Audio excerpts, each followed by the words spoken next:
देखिए, हमने जो भी हमारे डिमांड्स हैं, जो रिप्लाई मेल हमने किया है, उसको ये बताने के लिए कि हमारे डिमांड्स एग्जैक्टली में क्या है।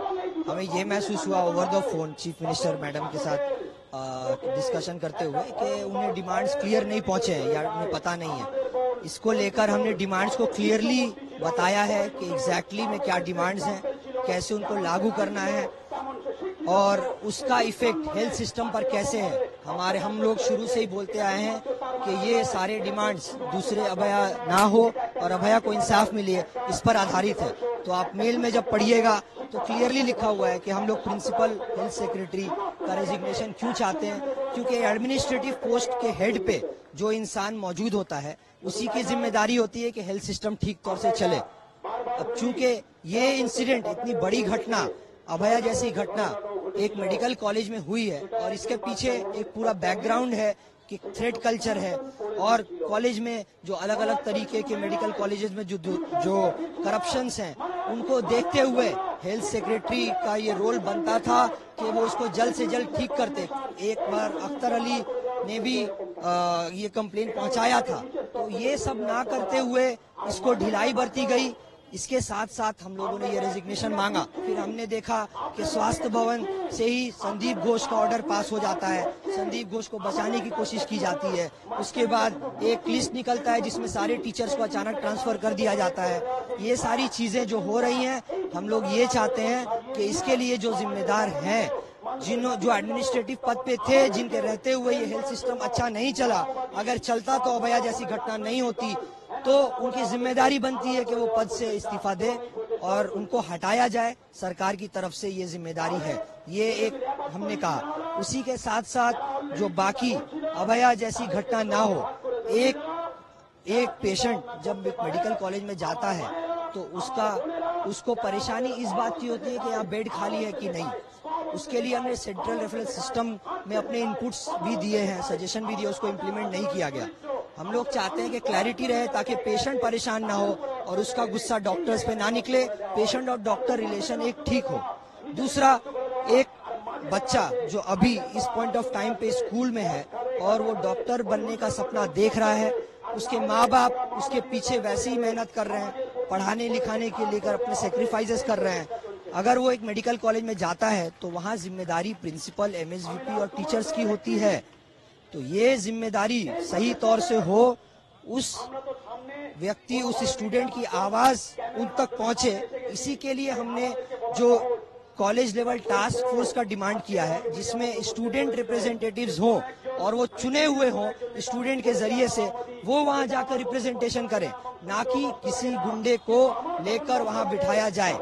तो ये सुनिश्चित करेगा तभी माँ बाप चैन की नींद सो पाएंगे। हमारा डिमांड इसलिए भी है, ये सारे डिमांड जो हमने किए हैं, सेफ्टी, सिक्योरिटी, जो भी चीजें और जो कमिटीज हैं, gender harassment ICC committee, grievance cell, इसके साथ साथ जो भी और कमिटीज की हमने डिमांड की है जिसमें स्टूडेंट रिप्रेजेंटेशन हो, ये इस जगह से बहुत जरूरी है ताकि माँ बाप को एक मतलब पता रहे कि उनका बच्चा जो मेडिकल कॉलेज में पढ़ रहा है, उसको अपना वॉइस देने के लिए, अपनी बात रखने के लिए बहुत सारे रास्ते मौजूद हैं, ताकि उसको एक कुछ ड्रास्टिक स्टेप ना लेना पड़े, उस पर कोई अटैक ना हो।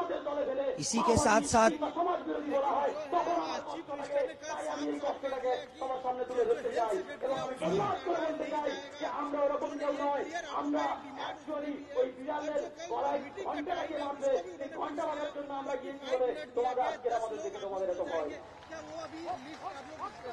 देखिए, हम लोग जाएंगे और हम लोग नाम का लिस्ट हमने अभी नहीं बनाया है, हम लोग जाएंगे, हमें बुलाया गया है।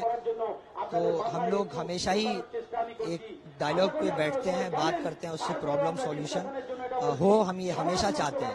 हमें 15 दिन 16 दिन अनशन करने के बाद जो हमारे डॉक्टर्स बैठे हुए हैं, जो नहीं खा के बैठे हुए हैं, उनके लिए ये वक्त बांध देना हमें लगता है ये उचित नहीं था। और भी सकारात्मक तरीके से डिस्कशन हो सकता था, खुले तौर से डिस्कशन हो सकता था, लेकिन हमें जितना वक्त मिला है अपनी बात को सटीक तरीके से पहुंचाने का, वो हमारे लिए काफी है। अब सुनने वाले पे डिपेंड करता है कि वो उसको सुनता है और इम्प्लीमेंट करता है या नहीं। हम बार बार कहते हैं ये सारे पॉइंट्स लॉजिकली हैं और क्या क्या हमें चाहिए वो हमने मेल के जरिए भी बताया है, तो उसको देखा जाए, गौर किया जाए और इन डिमांड्स को, क्योंकि ये वैलिड डिमांड्स हैं, सिर्फ ये काम नहीं होगा, ये इस बेसिस पे नहीं होगा, ये कहना ठीक नहीं है। ये काम क्यों नहीं होगा, इसके पीछे लॉजिक होना चाहिए। हम तो बता रहे हैं कि क्यों होना चाहिए, और ये पब्लिक इंटरेस्ट में भी बेहतर है। अब जो बात रही कि खाली पदों को भरने की, उसमें कहा गया कि कोर्ट में केस चल रहा है ओबीसी को लेकर। हम ये कहते हैं कि ये एक हेल्थ से रिलेटेड एक अर्जेंट सिचुएशन है। डॉक्टर्स और जो स्वास्थ्य कर्मचारी हैं, नर्सेज, ग्रुप डी स्टाफ, जो भी ये लोग एक जनरल पब्लिक को सुविधा देते हैं। अगर इन लोग की कमी हो जाएगी, कमी रहेगी जो भी है, तो इसका भुगतान जनता को ही करना पड़ेगा। जनता को सही तौर से ट्रीटमेंट नहीं मिलेगा। इसका रास्ता ये आप निकालिए कि जितने चीजों पर केस चल रहा है, ओबीसी का जो नियमित एक रिजर्वेशन है उसको छोड़कर बाकी पदों को भरिए। करने के रास्ते बहुत हैं, अगर करने की कोशिश की जाए तो करने के रास्ते बहुत हैं।